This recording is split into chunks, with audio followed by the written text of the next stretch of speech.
Hello, welcome all. I am Mahesh Kumar Patil. I am a professor in Department of Electronics and Communication Engineering.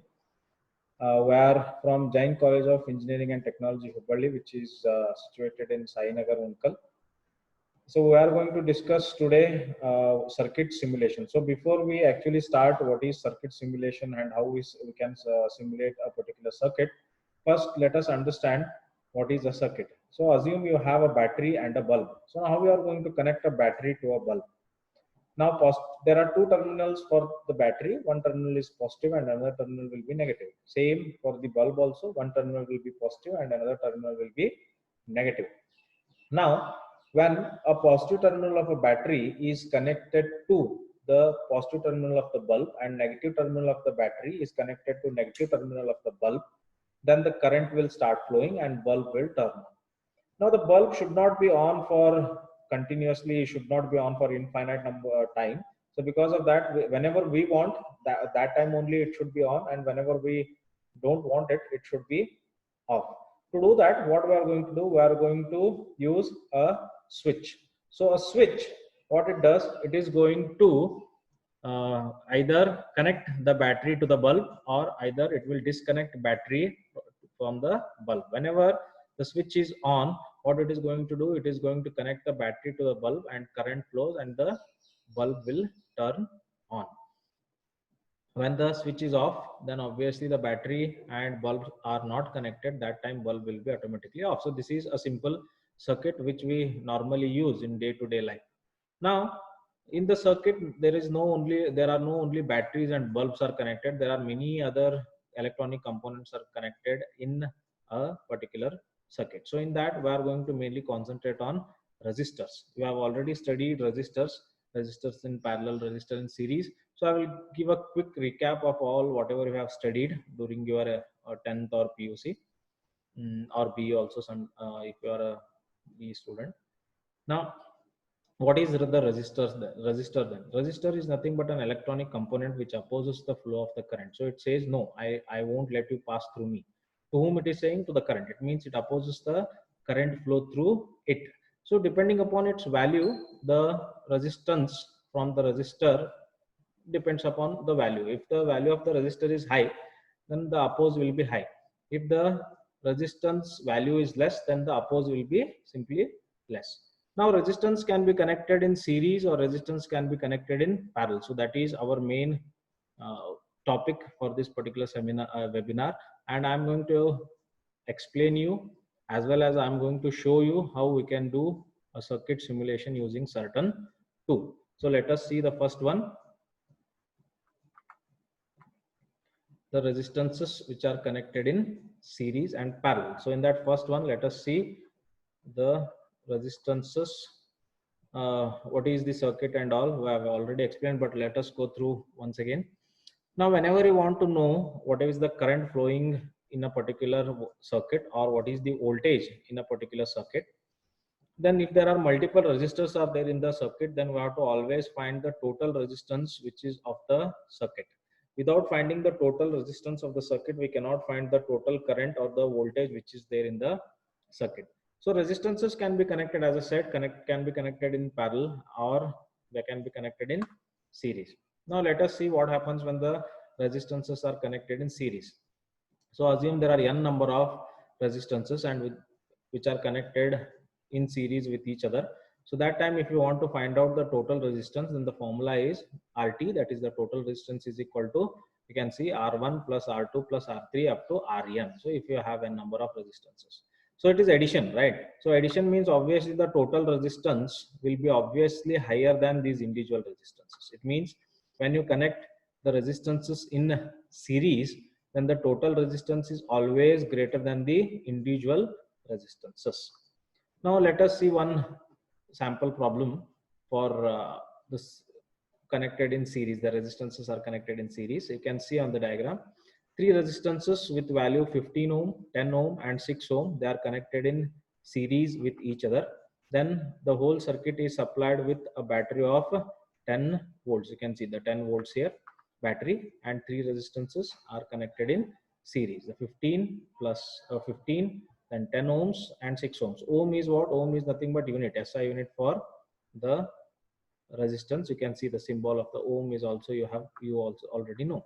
So now if you want to find out the current through this particular resistance of a particular circuit, now to find out the current in this particular circuit, first you have to find out the total resistance. So the total resistance formula is simple. RT is equal to R1 plus R2 plus R3. It means the total resistance RT is equal to 15, that is first resistance, plus 10 ohms, that is the second resistance, plus the 6 ohm, that is the third resistance. So if you add all three, so you will get 15 plus 10 plus 6, which is equal to 31 ohms. That is the total resistance. We know that Ohm's law states that voltage is equal to current into resistance. Now we are interested in finding what is the current through the circuits. To find out the current through the circuit, the formula is I is equal to, that is I means current, I is equal to V divided by RT. So V is nothing but the total voltage which is applied to the circuit divided by RT, which we just found out, which is equal to 31. So you have to divide them to know the current through a particular circuit. So what we can say here, we can say that the current which is flowing in this particular circuit is 0.32 amperes. A means amperes. Amperes is the SI unit for the current. Now the current in three resistances is 0.32 amperes, or the current in this resistance 15 ohm resistance is different, or it is different in 10 ohm, or it is different in 6 ohm. So one thing you should keep in your mind, and one thing you should understand, that the current in the series combination will never divide. It means the total, the I which we just found, which is equal to 0.32 amperes, that particular current is flowing through the 15 ohm resistance also, 10 ohm resistance also, and 6 ohm resistance also. It means current will never divide when the resistances are connected in series. The same current will flow through all the resistances which are connected in series. Okay, now we understood that the current never divides. So let us think about voltage then. So if for I have taken a new voltage value, that is 10 volts, or the voltage which is given to the circuit is 10 volts, and there are three resistances which are connected. You can see that all the three resistance do not have the same voltage which is developed across each. So across this particular resistance, what voltage is developed? 5 volts. Across this resistance, what voltage is developed? 3 volts. Across this, what voltage is developed? 2 volts. See, you can see here the magic here. If you add all the three together, 5 plus 3 plus 2, again it will be 10 volts. It means whatever voltage is developed across each resistor, if you sum them, then obviously the total voltage will be is equal to the voltage which is applied to the circuit, and R value should be greater than or equal to V value. That is, the resistance, depending upon the resistance value, the voltage developed across that will be more. For example, if the resistance value is more, the voltage drop across it will be more, right? So for 5 volts, 5 ohms, 5 volts resistance, 5 volts is developed. For 3 ohm resistance, 3 volts is developed, and across 2 ohm resistance 2 volts is developed. So when you add them all, we are going to get finally the total voltage which is given to the circuit. Now let us go to the next topic, which is resistance which are connected in parallel. Now when the resistances are connected in parallel, to find out the total resistance, the formula is 1 divided by RT is equal to 1 divided by R1 plus 1 divided by R2 plus 1 divided by R3 up to 1 divided by Rn, depending upon how many resistance do you have. Now, because there is a reciprocal relationship, why reciprocal? Because in the series, it was simply RT is equal to R1 plus R2 plus R3, but here it is 1 by. So because of that, there is a reciprocal relationship. Because of that, the total resistance is always smaller than the individual resistances. It means the total resistance will be lower now, not more than individual resistances. So let us take an example. So example here, three resistances are connected in parallel. The first resistance value is 12 ohms. the second resistance value is 4 ohms, third resistance value is 6 ohms. So if you want to find out the total resistance, it is 1 divided by RT, 1 divided by R1, R1 value is 12, plus 1 divided by R2, R2 divided R2 value is 4, plus 1 divided by R3, R3 value is 6. Now you have to take the LCM. Once you take the LCM and if you find out the result is 6 by 12. That is nothing but 1 by 2. 6 1 the 6 2 the, you know these things. So 1 by 2 ohm. But I am interested in RT, not 1 divided by RT. So I will make this fraction also ulta, this fraction also ulta. So RT will go up, here 2 will go up. So RT is equal to 2 ohms. So total resistance of this particular combination of resistance which are in series, the total resistance is 2 ohms. Now if you compare the total resistance which is equal to 2 ohms with individual resistances, you can see that the total resistance which is equal to 2 ohms is less than the first one, it is less than the second one also, and it is less than the third one also. It means the total resistance in the parallel combination will reduce the total resistance value compared to individual resistances value. Now, as we have discussed about the resistance which are connected in series, so we understood that when the resistances are connected in series, the current remains same, voltage divides. But when the resistances are connected in parallel, current divides, but voltage remains same. So exactly opposite to whatever was there in for series combination. Just you have to keep in mind that in series, current remains same, voltage divides. In parallel, current divides, voltage remains same. So if the resistor is smallest, means the value of the resistor is small, then the more current passes through it because it cannot oppose more. If the resistance value is more, means if you put a largest resistor, obviously it will pass less current. So that is the the value of the resistor is important, depending upon which the current passing through we can decide. Now you can see in this particular slide that the applied voltage is 10 and the three resistances are in parallel. So whatever 10 volt I have applied, the same 10 volts are developed across each resistor. It means what I have explained is true, that in the parallel combination, the voltage never divides. Now this is one more example which you can try also. There are two arms in the circuit. This is the first arm where 3 ohm and 2 ohm are connected. This is the second arm where 6 ohm and 4 ohms are connected. First, you have to find out the series value for this 3 ohm and 2 ohm. So that R total is 3 ohm and 2 ohm. If you add, you will get 5 ohms, and 6 ohm plus 4 ohm will get 10 ohm. Then you have to find out the parallel combination of 5 and 10 to get the total resistance of the circuit. So this completes the explanation about the resistances in series and parallel. Now let us go for simulation, how we can simulate it using a particular. Okay, let us start the simulation. I'm going to use the multi-sim tool, which is a freeware you can download, you can try.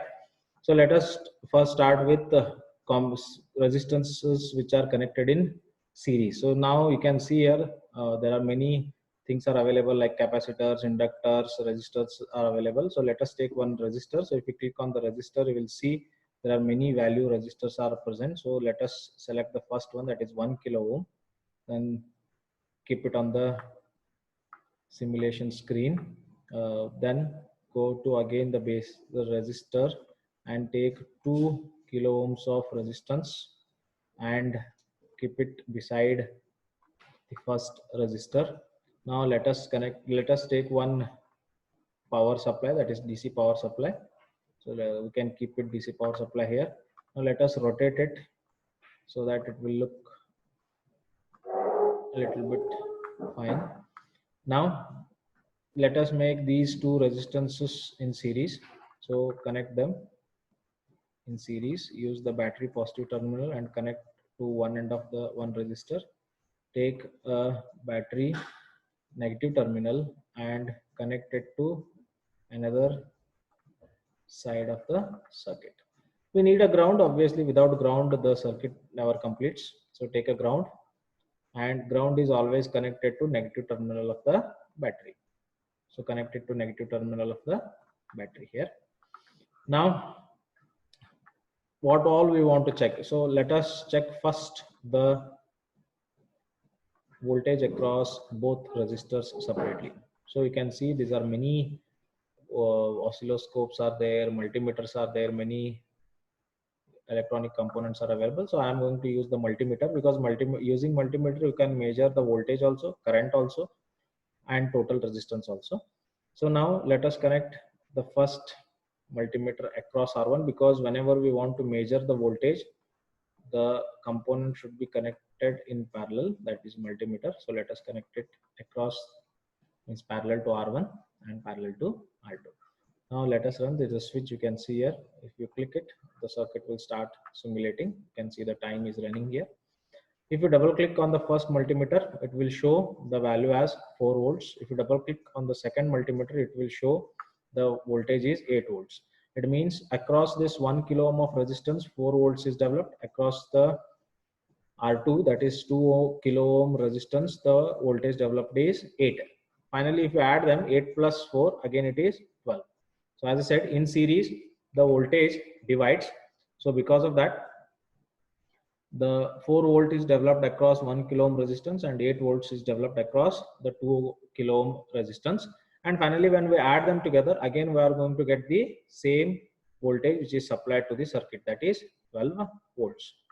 So that is the first thing. Now let us calculate what is the total current which is flowing in the circuit. So total current should be equal to 12 divided by addition of these two, because these are in series. So 12 divided by 3 kilo ohm, that should be equal to 4 milliamperes.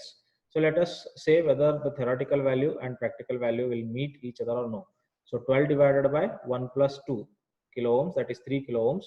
So 12 divided by 3 kilo ohms should be 4 milliamperes. So let us check it. So what I'm going to do, I'm going to stop the simulation here so that I can remove these multimeters from this particular place. Then I'm going to remove this particular wire line which is connecting things. Then I'm going to take a multimeter again, because whenever we're measuring the current, the component should be connected in series. So one end of the circuit is connected to positive terminal, another end is connected to another terminal of the circuit. Now let us run the simulation. So simulation started. So if you double click on it, again it will show the 12 volts. But we are not interested in voltage now, we are interested in current. So let us press A here, that is ampere. So it will show 4 milliamperes. So whatever theoretically we calculated and whatever we are getting practically are same. So 12 divided by 2 plus 1 kilo ohms, that is 12 divided by 3 kilo ohms is equal to 4 milliamperes. That is the total current which is flowing in the circuit. Okay, now the series is done. Let us go to parallel. So you can go to file and you can click new. Now let us connect the same two resistances in parallel. So again I'm going to take the 1 kilo ohm resistance, and I'm going to take the 2 kilo ohm resistance. I'm going to keep one below the other now so that we can connect them parallelly. Again I'm going to take one DC power, rotate it. Positive terminal should be on the left hand side, so just rotate it. Now connect them in parallel. So connecting them in parallel, both the arms of the resistances should be connected to both the arms of the other resistance, and the battery should be connected to the parallel combination of the resistance. So this is actually connecting two resistances in parallel.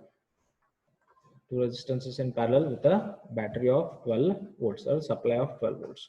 Now let us check what is the voltage developed across both the resistance. So whenever you are checking the voltage, remember the multimeter should be connected in parallel. So I'm going to connect the multimeter in parallel to R1 and parallel to R2. Now if ground is needed, obviously we cannot forget the ground. So take a ground and connect it to negative terminal of the battery. Now run the simulation. You can see, you can click on the first multimeter, it will show 12 volts. You can click on the second multimeter, then also it will show 12 volts. It means in the parallel combination, the voltage never divides. The voltage will remain same across both the resistances, which is equal to 12 volts. Now let us check the current then. So I'm going to close these two. I'm going to stop the simulation. I'm going to delete this particular multimeter. I'm going to delete this particular multimeter. Then I'm going to delete this particular wire. Then I'm going to delete these wires also so that I can put multimeters here. So this is the first multimeter. This is the second multimeter, which will measure the current across R1 and R2.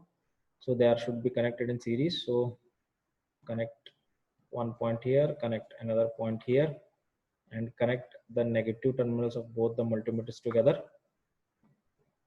You can see it clearly.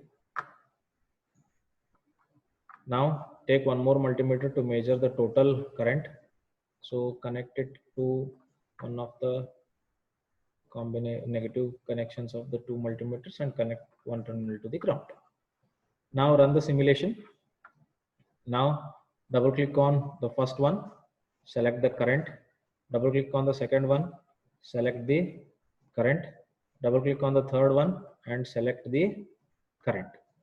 Okay, now just see the current which is flowing. This is for the first one. The current flowing through the 1 kilo ohm resistance is 12 milliamperes.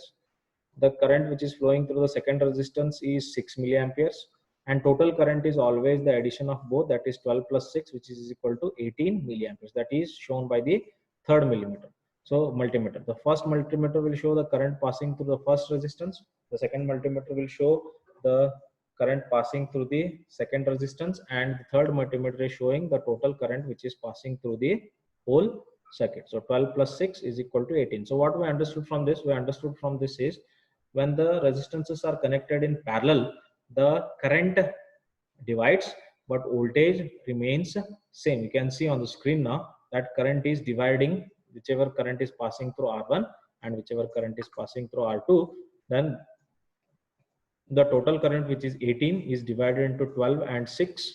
The 12 is passing through R1 and 6 is passing through R2. Addition is again the total current. So this is the simulation of the resistances which are connected in series and which are connected in parallel. So now the next is, we are going to discuss about BJT. So let us discuss about BJT as a switch. So as I said, now we are going to discuss BJT as a switch. So what is BJT then? BJT is nothing but bipolar junction transistor, which is used as switch, which is used as an amplifier, and which is used as oscillator and etc. But we are going to mainly concentrate on BJT as a switch. Now, what is BJT then? BJT is a bipolar junction transistor which does have a 3 terminals. So actually it is used to amplify the current, and it is also used for switching purpose also. So it's a current control device. It means whenever one of the terminal is fed with proper current, then only the transistor will start working. So there are 3 terminals, which are base, collector and emitter. Now it is called bipolar because both the holes as well as the electrons will be conducted. So that's why it is called bipolar. Now, types of the BJT transistors, there are 2 types. One is NPN and PNP. N is a type of material which we use in semiconductor, which is having majority as electrons. P is another kind of material which we use in semiconductor, which does have majority as holes. So there are 2 types of transistors, NPN and PNP. Now, these are the transistor diagrams you can see on the screen. First one is NPN and another one is PNP. You can see the symbols also. The symbols are changed.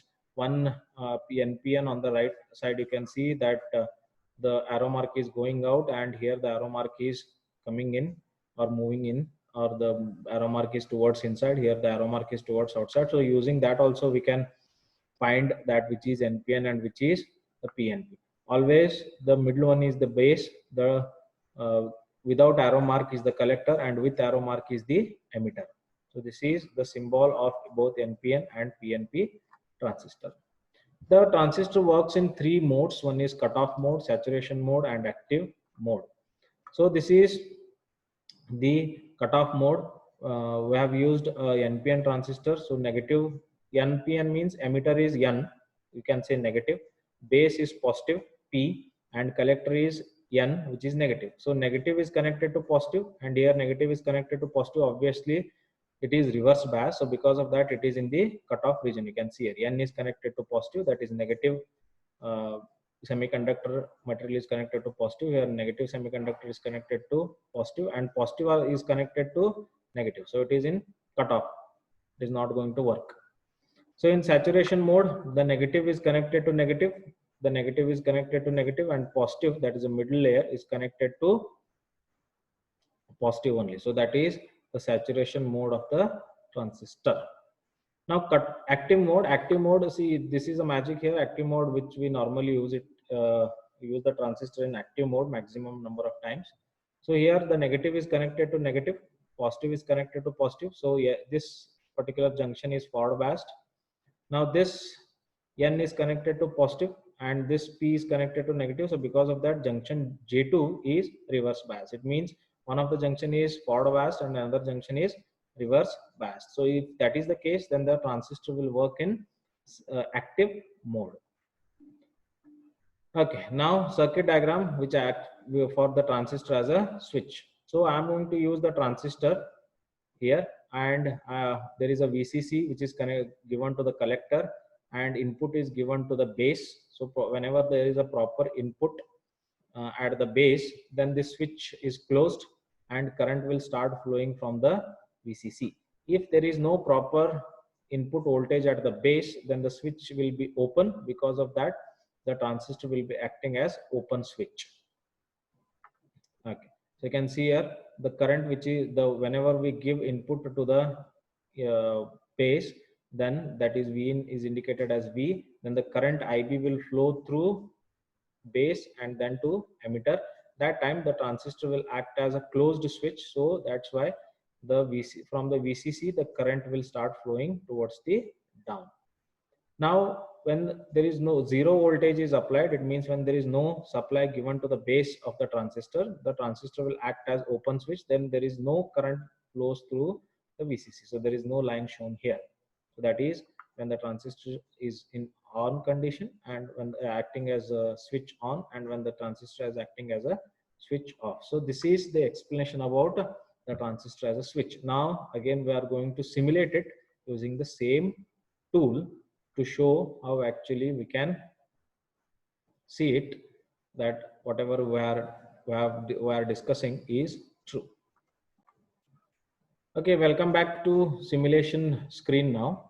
Already with me, but still welcome back once again for the simulation screen. Here we are going to simulate a circuit where a transistor is acting as a switch. So let us get a transistor first. So you can see here the fourth symbol is looking like a transistor. Just click it. You will see NPN transistor, BJT NPN transistor. Take the NPN transistor, keep it on the screen. Then we need resistances. So take a resistance of 1 kilo and keep it on the top.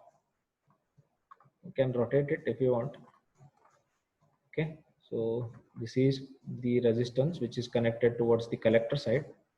Then take one more resistance to connect at the base. So take one more resistance, but a resistance with a little higher value, that is 10 kilo ohms. Take it and keep it towards the base. Next, we need something to turn on and turn off, right? So LED. So go to diode, that is third symbol. You can see the LED there. So let us take the green LED and keep it here. So LED will come between the resistor, which is at the collector side, and the collector. And let us connect this to the base. Now the power supplies are needed. So let us take a power supply, DC power supply, and let us keep it here for the base. Let us take a switch so that we can use the switch to cut off this supply to the base. So let us take a switch. Switch is here. So let us take this switch and keep it ready here. Now disconnected through switch. Now we need a VCC. So let's go to power supply and let us take a VCC here. So VCC is always kept at the top. You can see here the VCC. It is connected at the top. We'll put a straight line here. Directly we can connect that VCC directly to the R1. Just pull it down and connect it to R1. So if you 5 volts is there, just double click on it, the VCC, and you can change the value to 12 volts or whatever volts you like. So let us change it to 12 volts. So VCC is now changed to 12 volts. Okay, now we have to connect the negative terminal of the battery to the emitter. So let us connect the negative terminal of the battery to the emitter, and that should be connected to ground, because without ground your circuit never completes. So let us connect it to the ground. So this is the circuit which you can see. This is the circuit. This is the circuit. Now the switch is open. That's why LED is not glowing. So let us close the switch. So how to close the switch? Just press A, because the keys is equal to A. Just press A from your desktop's keyboard or laptop's keyboard. If you press A, then automatically what happens? The switch closes,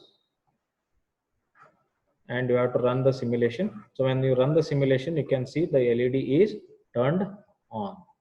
Now if you press A again, then the switch will be open. Because of that, the LED will be off.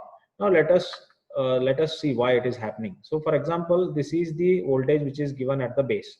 So from this voltage, the current will start flowing here, and it will get stuck here. Because the switch is closed, it never reaches the base.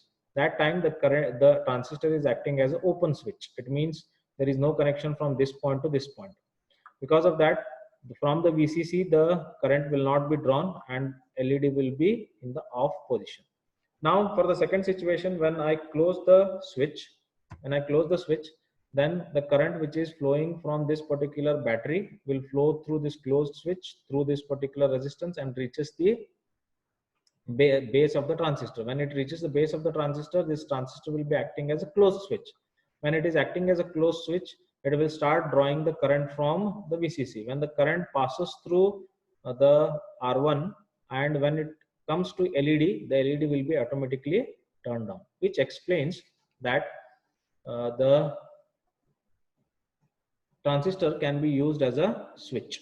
So these are the very simple circuits which we have simulated, which we normally come across in engineering field also. So engineering is a very interesting branch of science, you can say. It's a branch of science only, which deals with these all many things. So electronics is one of the branch which is in high boom now, because you can go for software also and hardware also, and these kind of workshops we normally conduct for every semester in our college.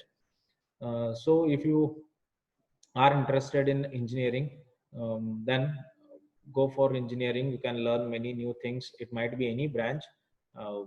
I prefer electronics because I have studied electronics. That's a different thing. But if you are interested in engineering, you can go for any branches like civil engineering, computer science, electronics, or mechanical engineering, and you can build new things for the society.